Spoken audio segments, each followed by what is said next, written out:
run with dozens of world-class athletes, 300 charities, 47,000 competitors, 2 million spectators, and run through the world's most famous park. I ran it, and it was one of the greatest days of my life. Watch the ING New York City Marathon live Sunday, November 4th at 9 a.m. on ABC 7. Everything else is a warm-up. Welcome back to our continuing coverage, the aftermath of Sandy. You're looking at live pictures of Long Beach Island. For many people, this is their first view of Long Beach Island because the evacuation was put in place the day before the storm arrived, of course. And you can see the power of this storm, taking boats, literally picking them up and putting them on the pier. They're on the streets, they're in backyards, they've been moved. And along with the boats, there's some damage to some homes that you can see. We can't assess completely at this point, in this vantage point, but there's going to be a tremendous cleanup that they will be confronted with in the days ahead. Look at the shot right there where they're just all piled like toys. Seriously. And that was not how they left them, I can tell you. They were on the water, they got pushed up, all of the water must have gotten up, crossed across the entire part of the island, because I understand for a time the island there, which is a stretch of little towns that we call Long Beach Island, was underwater. And now we're just going to assess the damage and begin the process of cleaning it up. The economic impact is going to be severe. In New Jersey, there are 2.3 million people who are without power. And joining us on the phone right now, we've been able to reconnect with Ron Moreno with Jersey Central Power and Light. Ron, can you hear us? It's Liz Cho with David Navarro. Hi, Liz. David, good afternoon. Thank you. Good afternoon to you. How are things? What is the very latest with you guys? Well, approximately more than 930,000 of those customers affected in New Jersey are Jersey Central Power and Light customers. And much as you talked about boats being blown around, that type of thing happened to our power lines, our transmission lines. Much of the damage we have is to the higher voltage lines, and today we're assessing that damage, flying helicopters to look at that damage. There's going to be some rebuilding of that transmission system that's going to need to take place. We're also out today, we're moving trees, doing tree work. There's so many trees down and just many roads inaccessible due to trees. But we also have our line workers out there. You know, we've got a workforce of 4,000 strong, more than 4,000 strong out doing this work. Now, we were just speaking with Mike Clenenden from Con Edison. His main problem, obviously, is all of the salt water and sand water that has gotten into the substations. It sounds like with you folks, it's more of a down tree, power limb type thing that you folks are dealing with, as opposed to saturated substations. Well, we sandbag many substations to prevent water damage. However, we did have a few substations that experienced flooding due to the flood surge. But our early priority has to be rebuilding that transmission system damage, because that's the backbone. Also making repairs to those substations, because the transmission system brings the power to the substations, where then it is stepped down to lower voltages and sent out to the homes. So while this number today may go down a little bit in terms of customers being restored, the bulk of the work today and tomorrow is going to be assessing and preparing to make a fully dedicated effort to restoration afterwards. Ron, break this down in a way I can understand it. How big of a job ahead do you have to get your system back up and running? It's a tremendous job. It's a job, unfortunately, that we've had to do on 2 other occasions. We had it with Hurricane Irene and also with the October 2011 snowstorm. But this is the worst damage that we have ever seen. So, you know, as a result of that, the restoration times are going to be longer. And again, we appeal to customers that they're going to have to understand that this is a process that's going to take some time. We're committed to completing it in a safe and timely fashion. From the onset, we had said it would be 7 to 10 days if the storm had the impact that they said it was going to have, and it did. So we're going to complete the assessment and then revisit that 7 to 10 day estimate. And so it could even be longer. Yes. Are you even seeing any help coming from the other states? I mean, this storm was so big, it's every neighbor you have is going through the same thing. Well, we actually had crews on the ground here. We had contractor crews from other states. We had support from our other First Energy utility companies here. So we had crews here waiting to go to work. You know, that's a complement of 1,600 linemen and 1,200 forestry workers just ready to start work. They were ready to start work, and they're out there working right now. Well, that's encouraging there. All right, Ron Moreno, we know you have a lot of work cut out for you for the next 10 to 12 days. We wish you the very best of luck, and we're sure that we'll be talking to you an awful lot during the course of that time, looking for updates and telling us how things are going there. Thank you, Liz. We appreciate the opportunity. Take care. Ron, thanks so much. All right, let's get a weather check. We've got our team been working very hard on this. Amy Freeze, of course, and Jeff Smith on the job. Amy, what's the latest? Dave and Liz, I want to talk a little bit about the storm and what it's doing right now. Just some light rain and wind left behind. The storm is diminishing for us as it moves out, but still has a lot of intensity. Incredible just to see those pictures.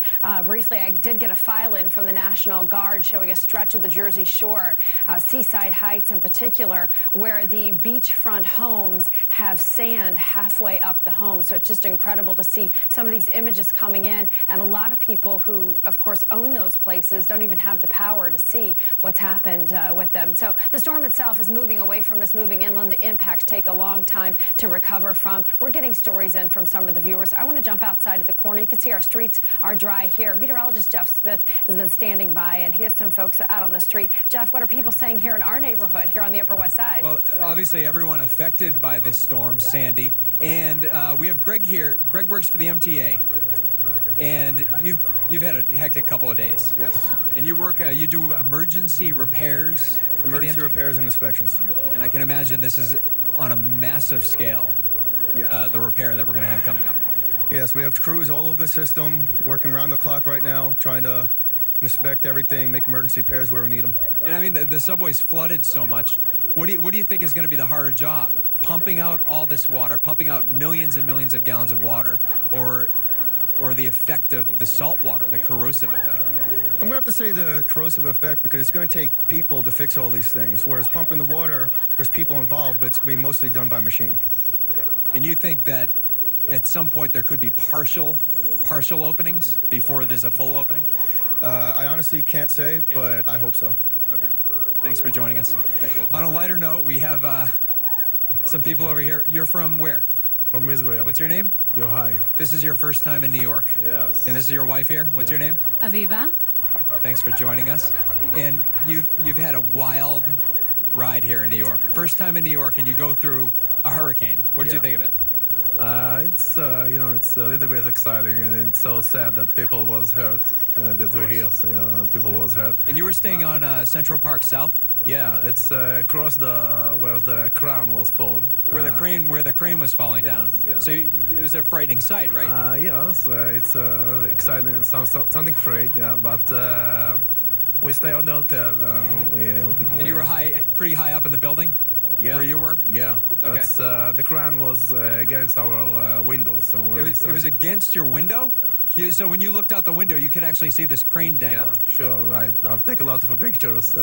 So this will be a trip to New York that you will always remember. Yeah, So, we'll never forget this trip. Yeah. wow. Well, try to enjoy the rest of it. Yeah, thank you. Try to enjoy the rest of it for all of us. So Amy, everyone out here talking about Sandy. It's really the talk of the town. And make sure that they know this isn't how the weather normally is around here. Oh yeah, I know.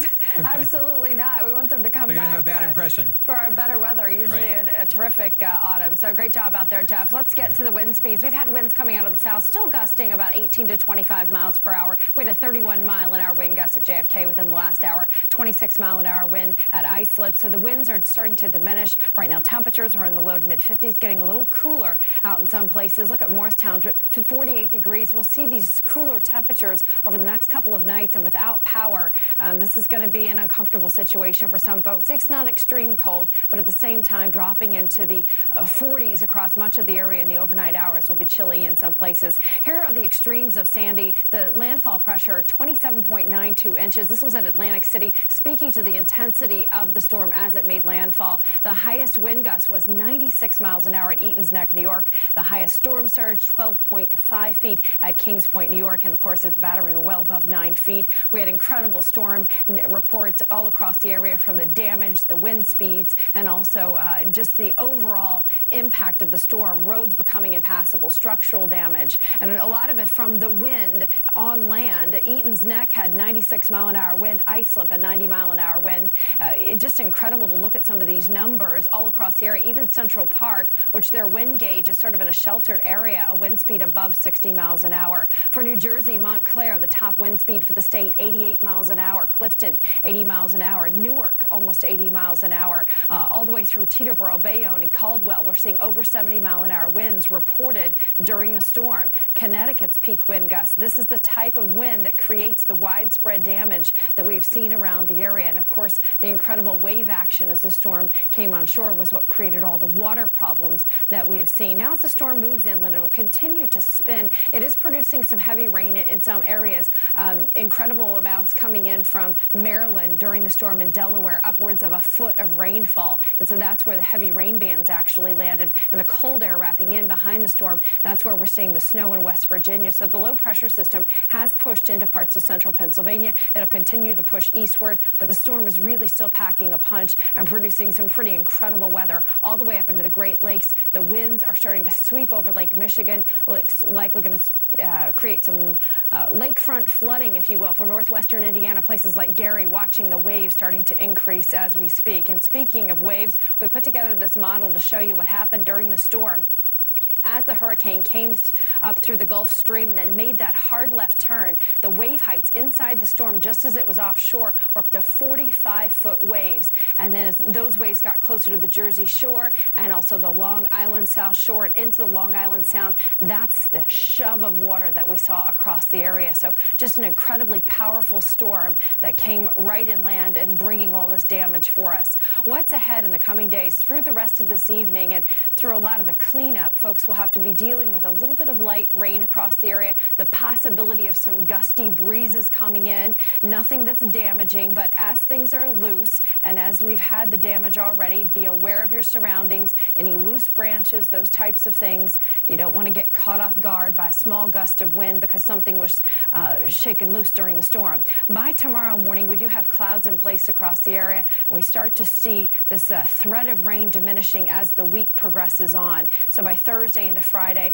we're not looking at the threat of rain as intense. So gusty showers for tomorrow are possible. Still a little bit of wind, still a little bit of rain, not the widespread activity that we've seen over the last 24 hours. Breezy breaks will take us into Thursday with temperatures in the mid-50s. Notice the cooler air coming in, and that'll be a transition as well with people without power, how they deal with a little bit of extra cool air coming in. Breezy with showers tonight, 51 the overnight low. Tomorrow, the passing shower is still possible with a high of 55. And here's your AccuWeather 7-day forecast. Looking ahead in the coming days, it feels like each day is sort of going to be a long haul ahead, and just getting through the next couple of hours has kind of got everybody on the edge of their seats. But just looking at what's ahead for us, there are the threats of some light rain and wind and some weather to deal with over the next couple of days. By we get into the weekend, bright and brisk on Saturday, temperatures in the low 50s. Sunday looking good with sunny skies and cirrus clouds. Pretty beautiful looking pattern. Takes us into early next week. But until then, it looks like we're going to have to deal with a little bit of spotty rain from time to time and a gust of wind here or there.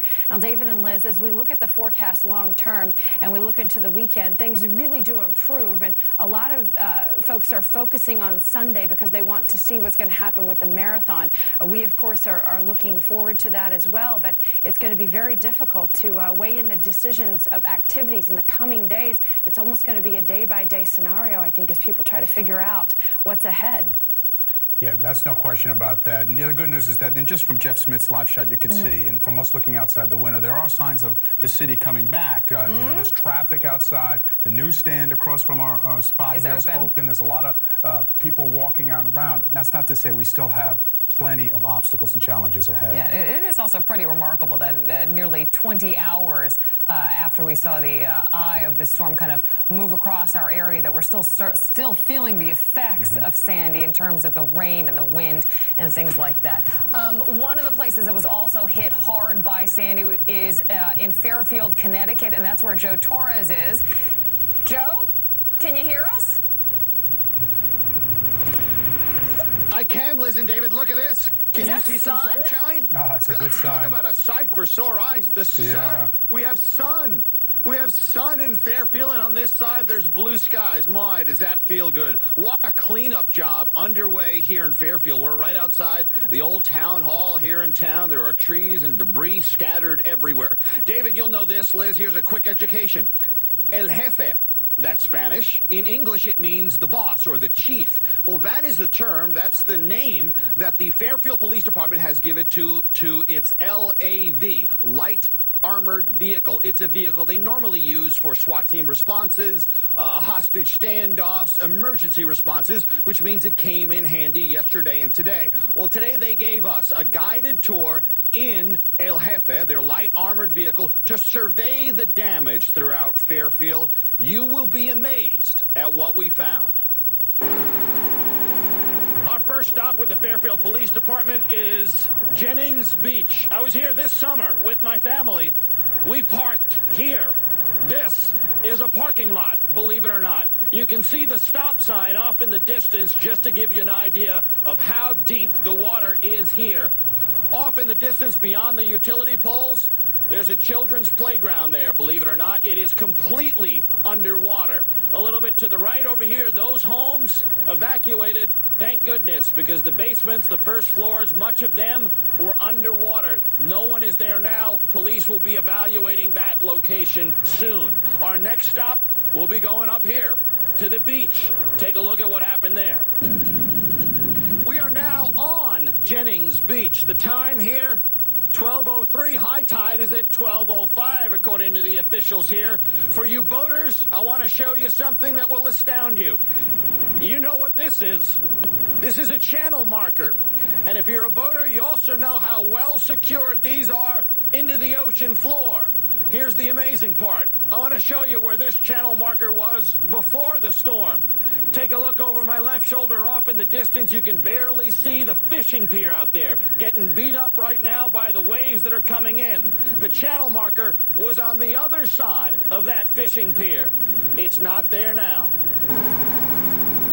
You need to know that after the storm moved out, the troubles here in Fairfield continued. What we're about to show you happened this morning. This is South Pine Creek.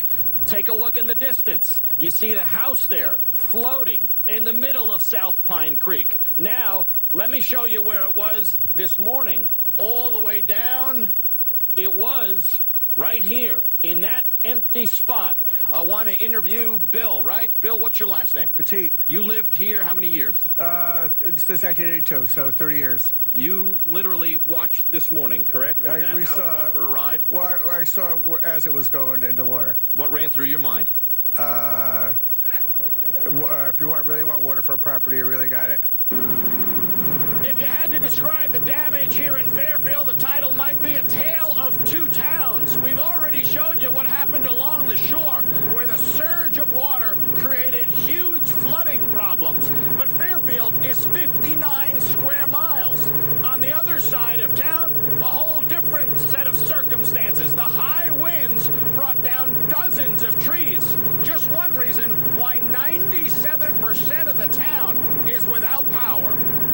Our final stop on the tour, Fairfield Town Hall, and what has quickly become the newest attraction in town. Take a look at the size of this tree that came down on the green right in front of Town Hall. It is absolutely giant, and this is one of several trees that fell here on the green in front of Town Hall. This clearly illustrates what is the problem on this side of town. So many trees of all shapes and sizes came down. Some of them fell on power lines, others fell on houses. This one, thankfully, simply fell to the ground. What a day with the Fairfield Police Department. Our thanks to them for taking us on that guided tour throughout town. They also pointed this out today. There was a big news conference that kicked off the day with the first selectman, the fire chief, the police chief. They pointed to this. They said cell phones, smartphones, electronic communication is very, very handy. However, in circumstances such as this, it didn't work out so well. And that's what they normally use to notify the residents of what's happening in town. Calls weren't going through, texts weren't going through, emails certainly weren't working. People don't have power to access and to look at those, to recharge their phone. So they went back in time, Liz and David. They went door to door, knocking and telling people what to do and what not to do. A big cleanup lies ahead. After that, power restoration will get underway. Won't happen today, may not happen tomorrow. They want to make sure they get to all the places that they haven't been able to get to just yet. Live in Fairfield, I'm Joe Torres, Channel 7 Eyewitness News. What a great view of seeing, being able to survey all the damage there. Remarkable pictures of seeing that house in the creek. Floating away. It was just, I mean, for us, we spent the better part of the last 2 days in Connecticut. That's the picture that tells a pretty amazing story. All right, Joe, thanks so very much for Fairfield, Connecticut. We're going to take you now, Westchester County. We got Marcus Solis on the phone. Tell us a little bit more about that. Rye Playland, just really taking the brunt of Sandy. What can you tell us, Marcus? Well, indeed, we just wrapped up a tour of Rye Playland with the county executive who came out to assess some of the damage, and we certainly want to put it in perspective here. This is an amusement park that suffered some damage, and we've seen so much heartbreaking scenes of homes underwater, but this gives you a great idea of the fury of the storm. Rye Playland, of course, sits right on Long Island Sound, and you can see that the water just rushed in, pushed back wrought iron gates and fences around the boardwalk there. The entire amusement park was underwater at one point. The mud extends out into the parking lot, but the boardwalk area on the south end really bore the brunt. Part of it has broken away, and other parts that are still there have buckled. We see benches out in the Sound. There's 2 light poles that were floating out there that just completely was anchored to a part of the boardwalk that floated away. Now, this has some implications for the county, some financial implications. It was just 3 weeks ago that the county executive announced a new deal with a management company to come in. Rye Playland is the only amusement park that is owned by a county in the country, and it's been losing money the last few years, and so the county entered a new agreement. A developer was going to come in, spend $34 million to make some improvements, and manage it for 10 years. Now, today the county executive acknowledged the contract hasn't been signed yet. It's still their property, the county's property, and he said, quite frankly, we bear some responsibility here. It's not like they can say to this developer, well, it's your problem now. Right. So they're going to have to assess and see what they're going to do, but there really is extensive damage there. We should also mention that the town of Rye itself is also dealing with some heavy damage, trees down, power poles down. Sure. Half of the county still is without power, yours truly included. 139,000 residents, 180,000, I should say, sorry, which is double the number in Irene. So not a lot of flooding here in Westchester County, but you can see the wind and the storm surge really caused a lot of damage. Sure. Well, it's encouraging to hear that there's not a lot of flooding there, because the Bronx River Parkway and Sawmill River Parkway flood even with just an inch of rain. So the fact that they didn't flood during Hurricane Sandy is pretty remarkable in and of itself. All right, Eyewitness News reporter Marcus Solis, we appreciate the update on Rye Playland. It'll be interesting to see how that plays out over the coming weeks, especially with this new multi-million-dollar deal at stake. We will continue our coverage. We're going to take a short break. We're going to be bringing in Sade Bedouinoir, Diana Williams, to continue our coverage. Stick with us. We'll be right back. You're watching Channel 7 Eyewitness News, live continuing coverage of Sandy's aftermath. Watch us on air, on 7 Online, and on the WABC iPhone and iPad apps. You can share your pictures of storm damage. Just email them to eyewitness@wabc.com or tweet them using @SandyABC7. Manufacturing plants like this are more than just the products we send around the world. They're vital to an economy that strengthens our middle class, an economy that gets rebuilt right here in New York with tools like high-tech, biotech, and clean energy manufacturing. And it's why I voted against the tax breaks that Congress gave to companies that moved our jobs overseas. I'm Kirsten Gillibrand, and I approve this message because we should stop outsourcing our future so we can see Made in America again. Not getting the internet speed you were hoping for? Switch to Time Warner Cable and go up to 3 times faster than DSL. Call 1-855-761-9960 for TV, internet, and phone for as low as $99.99 a month. And get our best offer of the year, DVR service free, 5 premium channels free, and a $150 Best Buy gift card. Time Warner Cable. Enjoy better. Disney on Ice presents Rockin' Ever After. It's an all-new event. See Merida from Disney Pixar's Brave and the Disney princesses like never before. Kids' tickets are just $15 to all performances. Playing the New York, New Jersey area November 6th through December 2nd. They would bring in a TV so we could watch the astronauts fly into space. In this classroom, anything seemed possible. It still can be. That's why I won funding to keep thousands of New Jersey teachers in our schools, supported new science and math education so our kids can compete with anyone, helped to upgrade failing schools. Opportunity is launched here, and so is their future. I'm Senator Bob Menendez, and I approve this message. This is a special edition of Channel 7 Eyewitness News, Sandy's Aftermath. Snapshots of Sandy showing pictures of incredible devastation. First, an unbelievable shot of the Brooklyn Battery Tunnel, which is submerged in 10 feet of floodwater. In Fairfield, Sandy's force ripping houses from their foundations, leaving them literally floating. In Tottenville, destruction and death. Sandy's fury reducing homes to rubble, leaving one 13-year-old girl dead. Her father is still missing. And a life or death struggle in Little Ferry. Our cameras there as the National Guard saves